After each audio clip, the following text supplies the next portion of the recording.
Morning, champ. Morning, champ. How you doing? Huh? Eat the cat. Eat the cat. I know. We still got to get this cleaned up. Yep. Y'all haven't done any more work on this side, and it looks horrible. Y'all want some of this? Grubbage? There you go. Now we got to get the feline fed.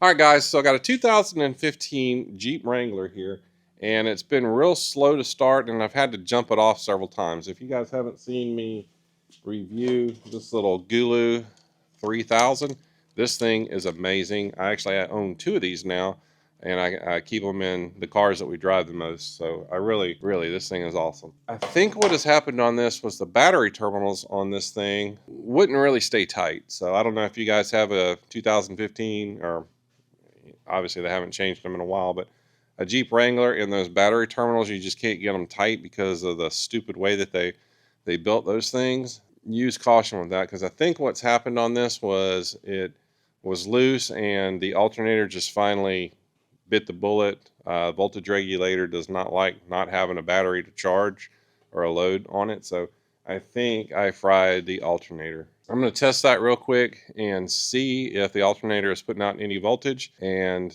yeah, we'll go from there.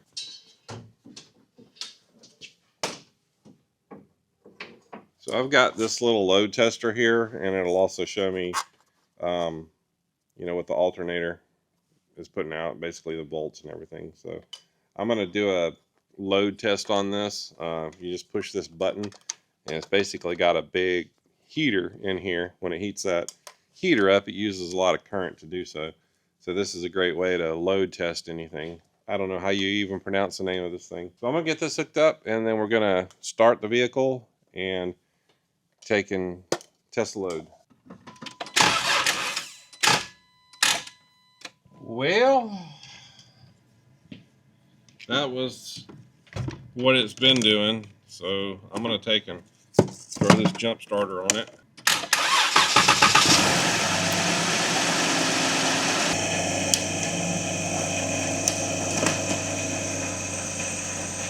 Alright, so as you guys saw, I had to jump it off. So I'm going to throw this tester on it.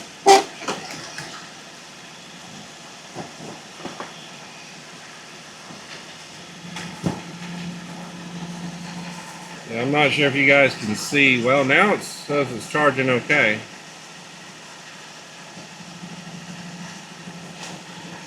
Well, shit. I don't know what to think. Because now we're charging at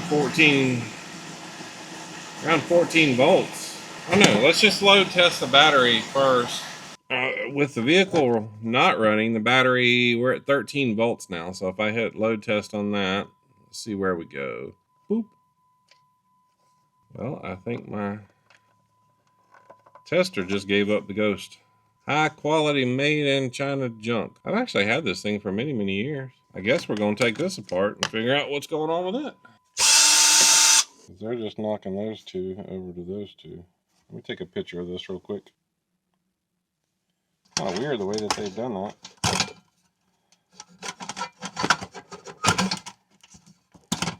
Come on. Alright. You win. Grab some leads. Alright, so there's no conductivity now. And there's no conductivity now. So to give you some history on this, a couple of days ago, about a week ago, this thing wouldn't start. So I put it on a battery charger, and it starts fine for a couple of days once it's on the battery charger. And then it doesn't. And I have to jump start it. Then I decided, well, let me test the battery. So I did a load test on it, and you know, I don't think I did a load test on the battery without it running. I did it with it running, and it didn't seem like the alternator was charging at all. It was only running at about 12 volts. What are y'all doing? You okay? Did you get into something? Huh? No? Okay. So I tested the alternator with the vehicle running, pulled a load test on it, and it was only at like 12 volts. So I just kind of assumed that it was the alternator. I ordered me a new to me but used off of eBay alternator for like 80 something dollars. I think it was like 85 bucks. And I came down here to put it on, and I wanted to test everything again before I started digging into it, and it was putting out 14 volts. So I'm confused. So what I'm going to do, I'm going to hit on this charger, battery recondition. Now, I'm going to give you a little history on that. It's a Vector. I want to say that this came from Home Depot, but I'm not 100% sure. But anyway, I had another vehicle that the battery was doing the same thing. It was kind of low, wouldn't hold a charge. And I hit that battery recondition, and that was about 2 years ago, and that battery is still running strong. So a battery that I normally would have replaced, hit that battery recondition on this, and I got 2 years and it's still running strong. So we're going to give that a shot. I don't know, being that my load tester just died, and I think it's the switch. I mean, that's the only thing it could be. There's nothing else in that. I mean, that's the only thing it could be. I mean, I could just hotwire it. Yeah, I think that's what I'm going to do. I'm just going to hotwire it and then mechanically connect and disconnect it. All right, so I made these two little jumper. We're going to pull that picture up that I took, make sure that I connect it right, because we wouldn't want it to short out, since that's kind of what it's doing anyway.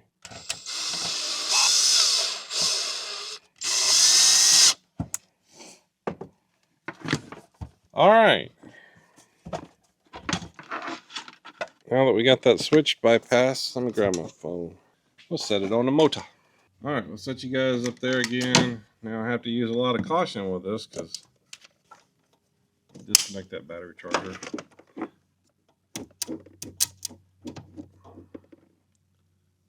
Oh yeah, that battery shot. So as soon as I connect it, well, that sucks.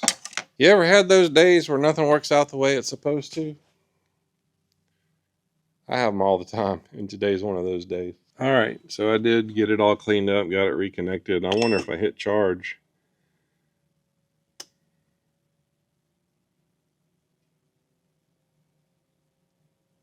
I mean, it charges it fine, but that's not what we're going to do. We're going to hit recondition. I'm not exactly sure what the recondition does. I think it pulses it with volts. I'm not real sure. But you know what? I cannot leave that question unanswered. So we're going to put a meter on it. I may have to just Google it. Search the interwebs.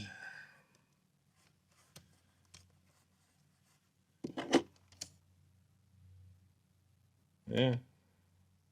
Shows me 12.36 volts. 12.35 volts with that connected. When I disconnect it, still 12.3. I don't know. Gremlins. 12.3 volts when I do that. That is just crazy. I don't understand. Let's put this load tester on this thing again. I'm running out of real estate.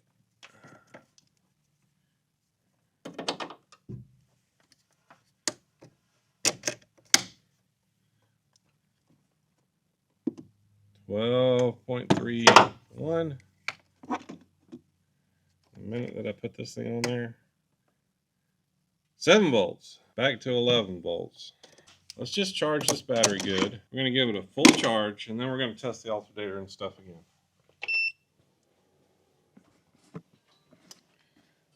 All right. So we're pumping 11, 14, 15, 16 volts into it. 14, 13. Anyway, you guys can read. 13.8 at about 9 amps. So I'm just going to let that sit and charge for a couple hours. Then I'm going to come back. We're going to start it. Heck, let's just start it now. if it'll start. We'll see what happens.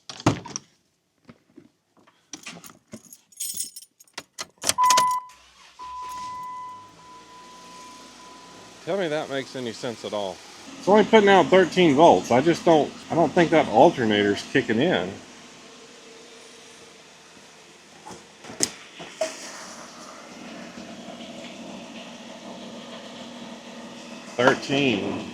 That should be around 14 and a half, 15 volts if I'm thinking correctly. Let's connect this load tester back up and let's see what happens.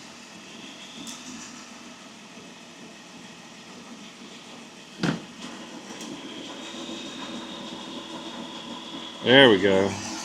Load tester's on. We're running 11 volts.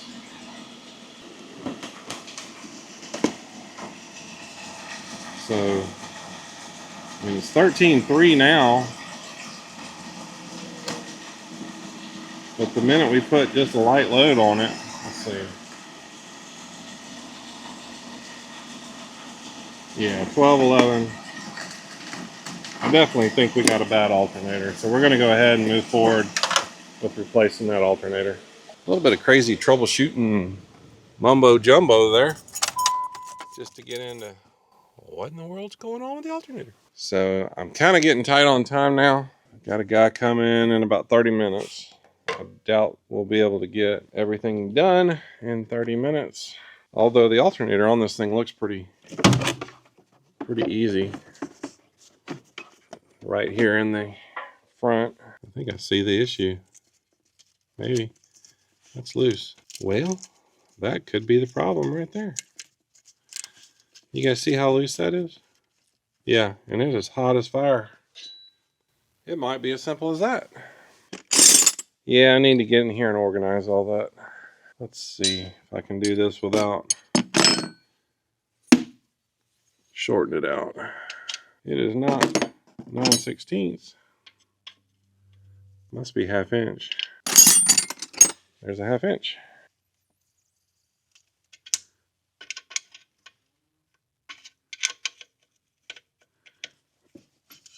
I think what I'm going to do is just take it off and clean those connectors. I guess I'm not. They stripped it out on the inside. I love it when nothing works out the way it's supposed to. Yeah, because that's just spinning internally. Hit it with a little bit of deep creep here. With penetrating lube. This stuff's amazing if you guys haven't tried it. Made by Seafoam. I found it to be some of the best penetrating oil for loosening up bolts that are not wanting to cooperate.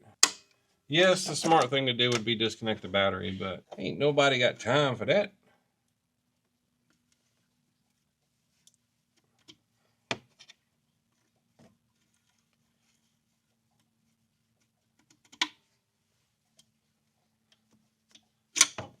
Almost like they cross-threaded this when they put it on or something.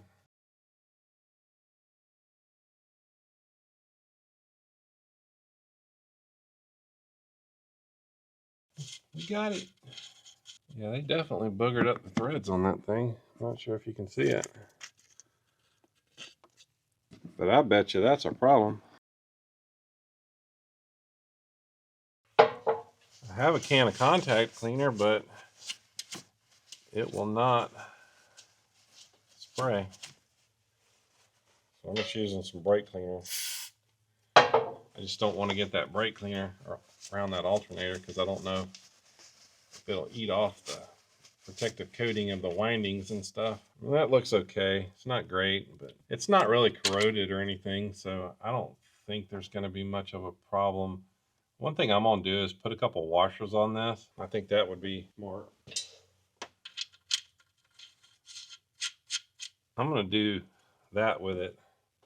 Yeah, looks kind of goofy, but this keeps me in those good threads to where I can really get some torque on that. That's all I really want to do.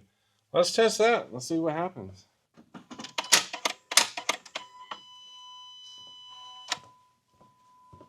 All right, nothing. Jumper off again. I'm just gonna grab that terminal and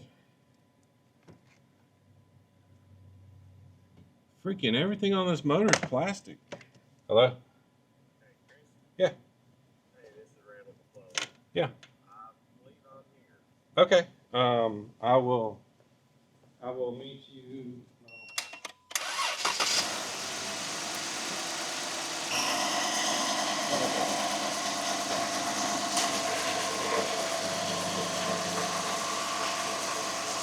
All right.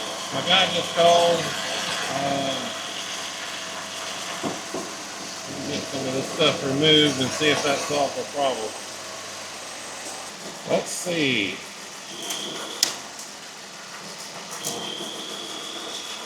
I don't really know. It's still jumping down to around 12 volts.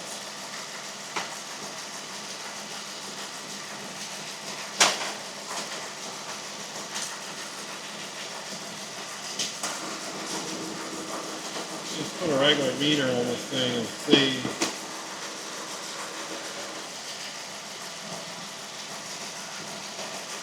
14 volts. So I definitely think that was a problem. So I got to go meet my guy that's coming here. But anyway, so to recap on this, I think this was a problem. It looks like it's been burning through that too. So that's nice. It kind of sucks that I had bought another alternator, but if that fixes it, great. So let's get this put back together real quick and go meet that guy. So if you guys have the same problem with your Jeep, maybe that's something to take a look at. I don't know. We had the engine on this thing replaced, so I think when they put it back together, they must not have tightened that up